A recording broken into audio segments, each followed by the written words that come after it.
तो दोस्तों कैसे हैं आप लोग। मैं रामपाल स्वागत करता हूं एक और नए वीडियो में। तो जैसा कि आपको पता है कि हमारा जो छठ पर्व था वो ख़त्म हो चुका है और 10th का एग्ज़ाम जो है वो दिन पे दिन नज़दीक आते जा रहा है। तो उसी को ध्यान में रख के हमने इस वीडियो में 15 ऑब्जेक्टिव क्वेश्चंस किए हैं। अगर आप ये 15 ऑब्जेक्टिव क्वेश्चंस कर लेते हैं तो निश्चित तौर से आपके एग्ज़ाम में 3 से 4 नंबर ऑब्जेक्टिव के रूप में आ जाएंगे। और ये 15 ऑब्जेक्टिव क्वेश्चन कराने के दौरान हमने जो इससे रिलेटेड एक्स्ट्रा टॉपिक मतलब एक्स्ट्रा पॉइंट पे जो बात किए हैं उससे भी आपको एक दो क्वेश्चन दिख जाएंगे। तो कुल मिला के आप ये वीडियो देख लेते हैं और बिल्कुल फिगर के साथ, ऐसा नहीं कि मतलब आपको समझ, बिल्कुल फिगर के साथ बिल्कुल ईजी तरीका से आपको याद करा दिया जाएगा। आप केवल वीडियो देख लीजिएगा तो आपको ये पूरा 15 के 15 क्वेश्चन याद हो जाएंगे। तो हमारे साथ वीडियो में बने रहिए, मज़ा आने वाला है। बिना टाइम वेस्ट किए वीडियो के स्टार्ट करते हैं। तो हमारा पहला क्वेश्चन है कि समतल दर्पण द्वारा बना प्रतिबिंब होता है, कैसा होता है। ए में काल्पनिक, बी में वास्तविक, सी में काल्पनिक और वास्तविक दोनों, और डी में इनमें से कोई नहीं। तो दोस्तों मैं आपको बता दूं, अगर आपको टाइम ज़्यादा चाहिए तो आप वीडियो पॉज करके टाइम ले सकते हैं। तो इसका सही आंसर है दोस्तों काल्पनिक। ठीक है, आइए फिगर से देखते हैं। ये है आप यू और ये है प्रतिबिंब। तो इसमें क्या क्या खासियत है आप ध्यान से देखिए।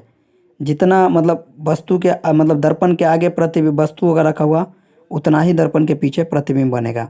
दूसरा, जितना बड़ा वस्तु होगा उतना ही बड़ा प्रतिबिंब होगा। और ये क्या है, पार्श्वीय रूप से उल्टा होता है। पार्श्वीय रूप से उल्टा का मतलब ये देखिए, ये क है और ये इधर देखिए। मतलब आप अगर खड़े होते हैं दर्पण के आगे तो आपका जो दाहिना है वो प्रतिबिंब में बायां होगा और आपका जो बायां है वो प्रतिबिंब में दाहिना होगा। ये देखिए क का उल्टा, ये ऐसा है ना, इसको कहते हैं पार्श्वीय रूप से उल्टा। ये भी देख सकते हैं ये समतल दर्पण में ये।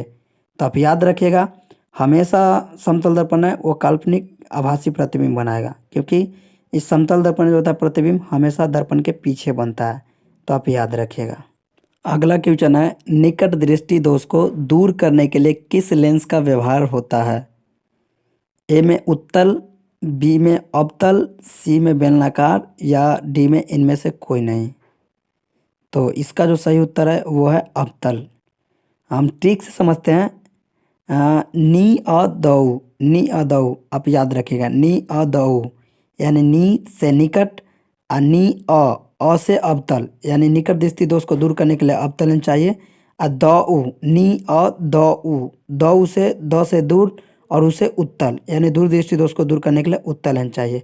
या फिर इससे भी नहीं तो ये देखिए, ये हमारा है निकट दृष्टि दोष और ये है दूर दृष्टि दोष, और ये है नीचे अवतल और ये है उत्तल। आप देखिए यहाँ है दूर, कितना है दूर दृष्टि दोष, यानी दूर में कितने अक्षर है, दो है। तो मतलब ये कम है ना, तो इधर क्या करेंगे अवतल उत्तल में कम वाले देखिए, ये 3 अक्षर, इसमें 3 है यानी इसमें 4 इसमें 3 तक, कम वाला को कम के साथ मिला दीजिए और ज़्यादा वाला को ज़्यादा के साथ। ये देखिए निकट में, देखिए निकट में कितने अक्षर है, 3, निकट 3। और इसमें देखिए ये दोनों में से ज़्यादा किस में है, अवतल, इसमें 4 है। तो ज़्यादा वाला को ज़्यादा के साथ मिलाइए और कम वाला को कम वाला के साथ मिलाइए। ठीक है, तो दूर के साथ देखिए 2 है, दूर में 2 अक्षर है तो इसलिए उत्तल होगा, और ये निकट में 3 अक्षर है इसलिए अवतल होगा। ठीक है, तो आप इस ट्रिक से भी याद कर सकते हैं। अगला क्वेश्चन है, मानव नेत्र में किस प्रकार का लेंस पाया जाता है, यानी जो मनुष्य है उसके आँख में किस प्रकार का लेंस पाया जाता है। ए में उत्तल, बी में अवतल, सी में बेलनाकार और डी में बाईफोकल। तो याद रखें इसका जो सही आंसर है वो उत्तल लेंस है। ठीक है, मानव के जो आँख होते हैं उसमें उत्तल लेंस पाया जाता है। ये देखिए, ये फिगर देखिए, ये जो आपको दिख रहा है ये गोल करके, यही क्या है, ये उत्तल लेंस है। इसी के द्वारा क्या होता है, जो प्रतिबिंब होता है वो रेटिना पे बनता है और हम लोग क्या करता है मतलब कम दूरी में ज़्यादा चीज़ देख पाते हैं। ये केवल उत्तल लेंस में ही हो सकता है। सपोज कीजिए आपके आँख में अगर अवतल लेंस लगा दिया जाए तो क्या होगा, जो नज़दीक की चीज़ अब मतलब अब बड़ा मतलब आपके आँख के सामने जो होगा वो बड़ा फिगर में दिखेगा, तो फिर आप ज़्यादा चीज़ नहीं देख पाइएगा। तो इसलिए आप याद रखिएगा, ये जो लेंस पाया जाता है ये मनुष्य के जो आँख में वो उत्तल लेंस होता है। किसी मनुष्य के आँख में ये लेंस उत्तल लेंस होते हैं, अवतल लेंस नहीं होंगे। ठीक है, मैं आपको एक और एग्जांपल दिखा सकता हूँ। मैं एक बार पटना गया था तो मैं देखा था बस में जो अंदर होता है ड्राइवर के सामने उसमें उत्तल दर्पण लगा हुआ था। उत्तल दर्पण जिसके जो उभरा हुआ भाग होता है उस पे हम लोग फेस वगैरह देखते हैं। ये देखिए ये हमारा बस का है, ठीक है। इसमें देखिए ये ड्राइवर, देखिए ये पूरी तस्वीर दिख रहा है ना पीछे। अगर सपोज कीजिए यहाँ पे हम अवतल दर्पण या फिर समतल दर्पण लगा देते हैं तो उसमें बड़ा फिगर दिखेगा, और जब बड़ा दिखेगा तो पूरा कवर नहीं हो पाएगा, ठीक है। तो इसीलिए उत्तल दर्पण का यूज किया जाता है, और मतलब ज़्यादा से ज़्यादा चीज़ें देखने के लिए, कम दूरी में ज़्यादा से ज़्यादा चीज़ें देखने के लिए। आप एग्जाम्पल के लिए देख सकते हैं। तो याद रखिएगा कि जो मनुष्य होते हैं उसके आँख में हमेशा उत्तल लेंस ही होता है, अवतल और ना ही समतल कोई नहीं होता, केवल उत्तल लेंस ही होता है। अगला क्वेश्चन है, विभवांतर मापने वाले यंत्र को कहा जाता है, यानी जो विभवांतर मापते हैं उस यंत्र को क्या कहते हैं। ए में ऑप्शन है आमीटर, बी में वोल्ट मीटर, सी में गैल्वेनोमीटर, या डी में इनमें से कोई नहीं। तो आप जानते हैं, आप ये फिगर देखिए, आप किसी भी इलेक्ट्रॉनिक शॉप में आप गए होंगे तो देखे होंगे जो कुछ दुकान जो बनाता है पंखा वगैरह या फिर कुछ टीवी वगैरह जो भी बनाता होगा, उसके दुकान में इस टाइप का आप देखे होंगे। इसी को कहते हैं वोल्ट मीटर। इसका काम क्या होता है, इसका काम होता है किसी परिपथ में दो बिंदुओं के बीच के विभवांतर मापने का। यानी कोई सा परिपथ होगा उसके दो बिंदुओं के बीच का जो विभवांतर होगा वो इसी वोल्ट मीटर के द्वारा मापा जाता है। और इसको जोड़ा किस क्रम में जाता है, अगर आपसे पूछा जाए कि परिपथ में किस क्रम में जोड़ा जाता है, तो आप याद रखिएगा वोल्ट मीटर को जो होता है वो परिपथ में समानांतर क्रम में जोड़ा जाता है। तो ये दो क्वेश्चन आपको क्लियर हो गए होंगे। अगला क्वेश्चन है, आमीटर को विद्युत परिपथ में कैसे जोड़ा जाता है, यानी आमीटर को विद्युत परिपथ में कैसे जोड़ा जाता है। अभी हम इससे पहले देखें कि विभवांतर को मतलब परिपथ में कैसे जोड़ा जाता था, समानांतर क्रम में। अभी पूछ रहा है कि आमीटर को विद्युत परिपथ में कैसे जोड़ा जाता है। ए में श्रेणी क्रम, बी में पार्श्वबद्ध, सी में ए और बी दोनों, और डी में इनमें से कोई नहीं। आइए समझते हैं। ये देखिए ये हमारा क्या है, आमीटर है, और अभी जो हम पहले देखे थे ये क्या है, ये वोल्ट मीटर है। आप सोच रहे हैं ये दोनों सेम है, सेम नहीं है। आप ठीक से देखिए, इसके अंदर ए लिखा हुआ है और इसके अंदर वी लिखा हुआ है, मतलब जिसमें वी और वोल्ट मीटर और जिसमें आ लिखा हुआ है वो आमीटर था, ठीक है। तो वोल्ट मीटर का काम क्या था, वो किसी भी परिपथ में दो बिंदुओं के बीच क्या मापता था, विभवांतर मापता था। और ये आमीटर का काम क्या है, ये किसी भी परिपथ के दो बिंदुओं के बीच क्या करेगा, धारा मापेगा। क्या मापेगा, धारा मापेगा। और इसको जोड़ा किस क्रम में जाता है, तो आप याद रखिएगा इसको जोड़ा जाता है श्रेणी क्रम में। अगला क्वेश्चन है, विद्युत धारा का एसआई मात्रक है, यानी विद्युत धारा का एसआई मात्रक क्या है। ए में वोल्ट, बी में कूलाम, सी में वाट और डी में एम्पियर। तो इसका सही ऑप्शन क्या होगा, एम्पियर होगा, ठीक है। और एम्पियर को जो है कैपिटल ए से दर्शाया जाता है, आप याद रखिएगा। यानी इसका जो प्रतीक है क्या है, कैपिटल ए है। अब मेरा एक आप लोगों से क्वेश्चन है दोस्तों कि विद्युत धारा को मापने वाले यंत्र को क्या कहा जाता है। आप लोग कमेंट सेक्शन में इसका आंसर जरूर दीजिएगा। चलिए अगला क्वेश्चन देखते हैं। अगला क्वेश्चन है कि किस लेंस के द्वारा सिर्फ काल्पनिक प्रतिबिंब बनता है, यानी पूछ रहा है कि कौन सा लेंस है जिसके द्वारा केवल काल्पनिक प्रतिबिंब बनते हैं। ए में उत्तल, बी में अवतल, सी में बाइफोकल और डी में इनमें से कोई नहीं। तो सी और डी को साइड कीजिए, पहले हम उत्तल और अवतल में देखते हैं, ठीक है। तो आइए हम आपको कुछ 10th के फिजिक्स का कुछ टॉपिक दिखाते हैं। ये देखिए ये हमारा है, ये प्रतिबिंब की प्राकृतिक है अवतल दर्पण की, और ये जो है ये उत्तल दर्पण की है, ठीक है। आप इसमें देख पा रहे होंगे, ये देखिए आभासी, आभासी, वास्तविक, वास्तविक, वास्तविक, वास्तविक, यानी ये दोनों प्रकार का जो दर्पण में होगा वो अवतल दर्पण जो है वो दोनों प्रकार का प्रतिबिंब बनाएगा, यानी वास्तविक भी और आभासी भी। कौन, अवतल दर्पण। उत्तल में देखिए ये आभासी, आभासी, आभासी, यानी उत्तल दर्पण जो है वो आभासी प्रतिबिंब बनाएगा, ठीक है। यानी उत्तल आभासी बनाता है और अवतल वास्तविक आभासी दोनों बनाता है, और समतल तो केवल आभासी बनाता है, हम पहले देख चुके हैं।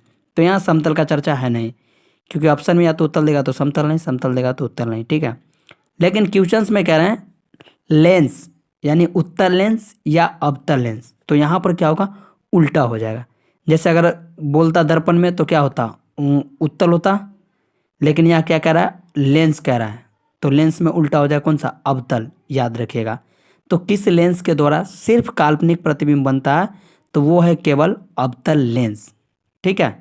अगला क्वेश्चन है CuO यानी कॉपर ऑक्साइड प्लस H2 यानी हाइड्रोजन गैस। तो आपको पता है इसकी अभिक्रिया कराएंगे तो ये Cu इधर हो जाएगा और ये O इधर जल के साथ आ जाएगा, H2O यानी हाइड्रोजन के साथ मिलकर क्या करेगा, जल का निर्माण करेगा। कह रही है किस प्रकार की अभिक्रिया है। ए में उपचयन, बी में अपचयन, सी में उदासीनीकरण या डी में रेडॉक्स। इसमें से ऑप्शन चुनना है। तो मैं आपको बताता हूँ, ये देखिए, जब भी ऑक्सीजन जुटेगा तो हम लोग उसको उपचयन अभिक्रिया कहेंगे। ऑक्सीजन जुटेगा तो उपचयन कहेंगे या फिर ऑक्सीकरण कहेंगे। क्या कहेंगे? ऑक्सीकरण या ऑक्सीडेशन कह सकते हैं। और हाइड्रोजन जुटेगा तो उसको हम लोग उपचयन कह सकते हैं, अवकरण कह सकते हैं या फिर रिडक्शन कह सकते हैं। ये तीनों नाम एक ही है। और ये न्यूट्रलाइजेशन यानी उदासीनीकरण जो होता है, ये तो आपको पता है कि जब अम्ल और लवण की अभिक्रिया कराते हैं, जब अम्ल और लवण अम्ल लवण कहते हैं, अम्ल और क्षार की अभिक्रिया कराते हैं तो क्या बनता है? लवण प्लस जल। इसी को कहते हैं उदासीनीकरण। और रेडॉक्स का मतलब क्या हुआ? जब भी ऑक्सीकरण और क्या है अवकरण, ये दोनों अभिक्रिया कराएंगे तो जो बनेगा उसको हम लोग रेडॉक्स अभिक्रिया कहेंगे। तो इसका सही ऑप्शन क्या होगा? यहाँ पे देखिए, यहाँ पे हाइड्रोजन जुट रहा है। हाइड्रोजन क्या हो रहा है? जुट रहा है। तो ये कौन सा अभिक्रिया? अपचयन अभिक्रिया है। बी ऑप्शन सही है। अगला क्वेश्चन है, इलेक्ट्रॉन के स्थानांतरण से बने यौगिक कहलाते हैं। यानी इलेक्ट्रॉन के स्थानांतर से, यानी पूरी तरह स्थानांतर, एक इलेक्ट्रॉन देगा, यहाँ से वहाँ चला जाएगा और उधर वाला क्या करेगा? ले लेगा, इलेक्ट्रॉन पूरा चला जाएगा। ठीक है, इलेक्ट्रॉन के स्थानांतर मतलब समझ रहे हैं ना, इलेक्ट्रॉन के स्थान के चेंज होगा। तो इससे बने यौगिक जो होंगे वो क्या कहलाएंगे? ए में ऑप्शन है सहसंयोजी, बी में वैद्युत संयोजी। याद रखिएगा, वैद्युत संयोजी को आयनिक यौगिक भी कहते हैं। ठीक है, वैद्युत संयोजी। सी में कार्बनिक, या इनमें से कोई नहीं। डी में क्या है? इनमें से कोई नहीं। तो आपको पता है सहसंयोजक यौगिक के बारे में हम लोग पढ़े थे।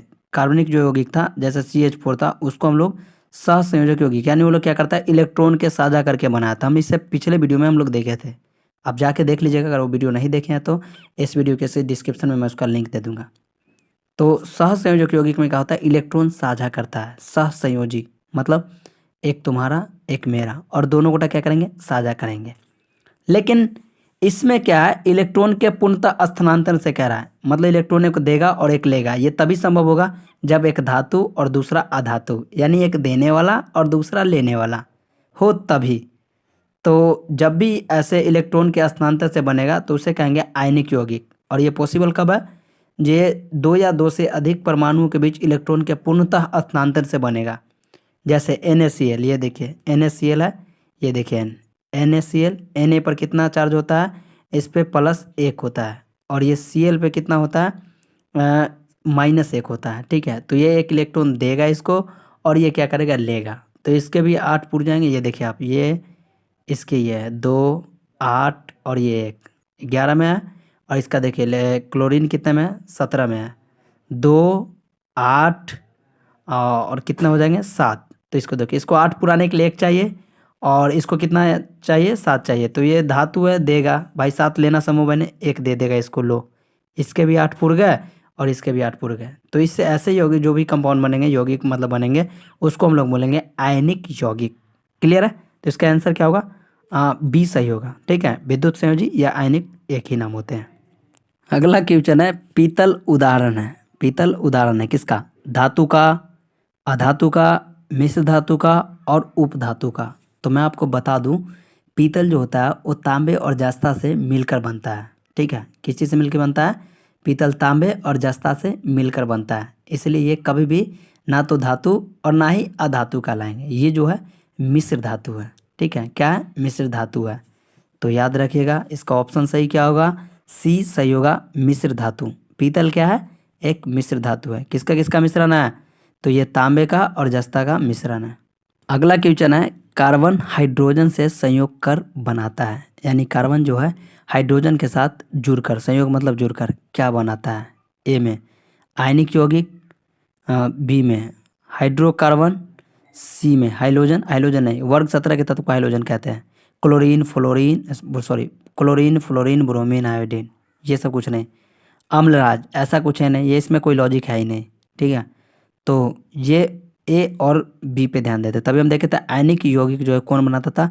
धातु और अधातु। यह क्या है? कार्बन हाइड्रोजन से संयोग करके। यहाँ पे धातु धातु मतलब ये कह रहा है कार्बन जो है हाइड्रोजन से संयोग करके। तो याद रखिएगा, आप लोग पढ़िएगा कार्बनिक कंपाउंड। तो जब भी कार्बन हाइड्रोजन के साथ जुटेगा तो उसको कहेंगे हाइड्रोकार्बन। क्या कहेंगे? हाइड्रोकार्बन। ठीक है, हम लोग पढ़ेंगे मीथेन, इथेन, ब्यूटेन, ये सब में पढ़ेंगे। तो सही ऑप्शन क्या होगा?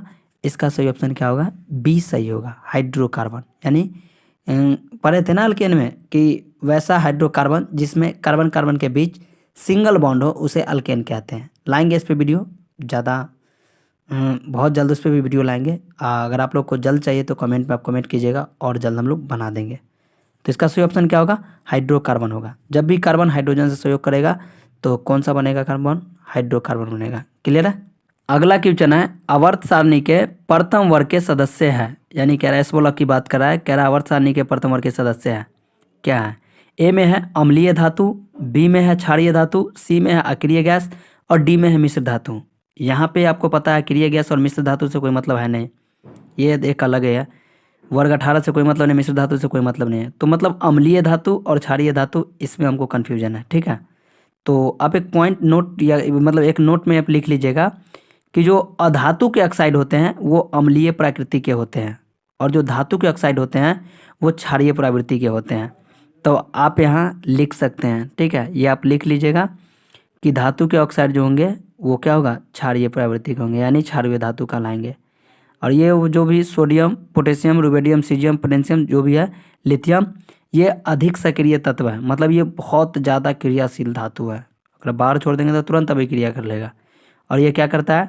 जब इसको मान लो कि पानी में मिलाया जाएगा तो ये क्या करेगा? अधिक मात्रा में अम्लीय घोल बनाता है। मतलब पानी में कुछ घोल दी जाता है अधिक मात्रा में, क्या करेगा? ठीक है, तो इससे आप याद रखिएगा। और धातु के जो ऑक्साइड होते हैं वो अम्लीय प्राकृतिक के होते हैं। ऑप्शन क्या होगा? बी ऑप्शन सही होगा। इसमें क्या पूछ रहा है? धातु के ऑक्साइड, तो इसलिए क्या होगा? ये क्षारीय प्रवृत्ति के। अगला क्वेश्चन है, वायुमंडल में CO2 यानी कार्बन डाइऑक्साइड गैस की उपस्थिति है। ए में 0.01%, बी में 0.05%, सी में 0.03%, डी में 0.02%। तो इसका सही ऑप्शन क्या होगा? सी होगा, 0.03%। लेकिन आश्चर्य हुआ तब दोस्तों जब मैंने आज गूगल बाबा से पूछा कि वायुमंडल में CO2 की गैस की उपस्थिति कितनी है, तो वो बता रहे थे 0.04%। यानी आप लोगों ने वायुमंडल में क्या किया है? CO2 की मात्रा बढ़ा दिया है, लकड़ी जला के, पेट्रोल फूंक के, सिगरेट फूंक के। तो आप इस पे क्या कीजिए? नियंत्रण कीजिए, ताकि हमारा जो ये वायुमंडल है ये बचा रहे और हम लोग सुरक्षित रहे, स्वस्थ रहे। क्योंकि जितना एक तो पेड़ अलग से कटाई हो रहा है, जहाँ पे CO2 खपत होने वाला वो पेड़ हम अलग काट रहे हैं और ऊपर से क्या कर रहे हैं? CO2 की मात्रा बढ़ाते जा रहे हैं, बढ़ाते जा रहे हैं। तो जिससे क्या होता है? पृथ्वी का भी देख लो, इस बार छठ पूजा है और इसमें देख लो अगले, इससे पहले जब पहले छठ पूजा होते थे तो बहुत ज़्यादा ठंड होता था। अभी देखो कहाँ ठंड है। मतलब मस्त एक टी शर्ट में छठ पूजा पे गए, नहा के आए। तो इससे क्या होता है? दिन पे दिन ये जो ठंड का जो है ये गायब होते जाएगा और जो तापमान है वो बढ़ता जाएगा। तो आप लोग CO2 पे कंट्रोल करें और उसको रोकें। ठीक है, गूगल बाबा कभी झूठ नहीं बोलते हैं। चलिए, इसका सही ऑप्शन क्या होगा? सी ऑप्शन सही है।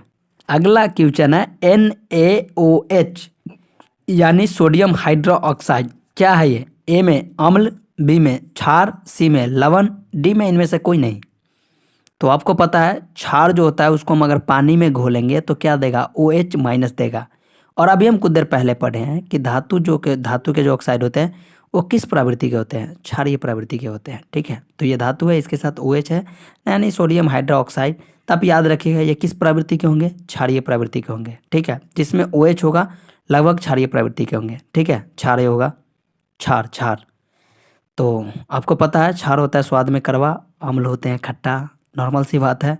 तो इसका सही ऑप्शन क्या होगा? बी सही है, क्षार। याद रखेगा जिसमें भी OH रहेगा लगभग क्षार ही होगा। ठीक है, अगला क्वेश्चन है, ऑक्सीजन है एक हार्मोन, सॉरी, ए में एक हार्मोन, बी में वसा, सी में एंजाइम और डी में इनमें से कोई नहीं।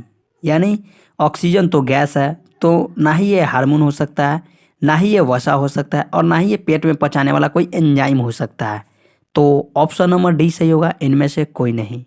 और आज के हमारा लास्ट क्वेश्चन है 15 नंबर, मानव मादा के जनन तंत्र का भाग नहीं है। तो दोस्तों आप पढ़े होंगे कि मानव मादा जनन तंत्र के शुक्रवाहिका जो है वो शामिल नहीं होते हैं।